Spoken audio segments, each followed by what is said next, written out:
আচ্ছা, আপনারা সব সময় তো একটা কথা শুনতেন আমার উকিল বাবা, ঠিক আছে? একটু সবাই কথা বলে।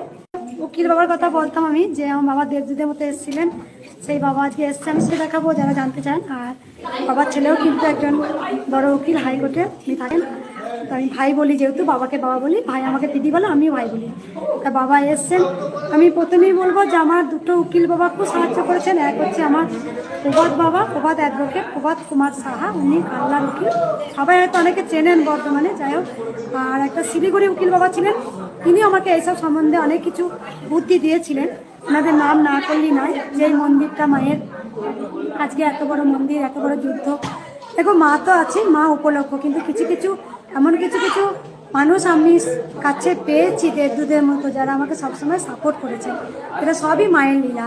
কারণ এইগুলো জন্মান্তরের লিঙ্ক না থাকলে তো মাকে পাওয়া যায় না।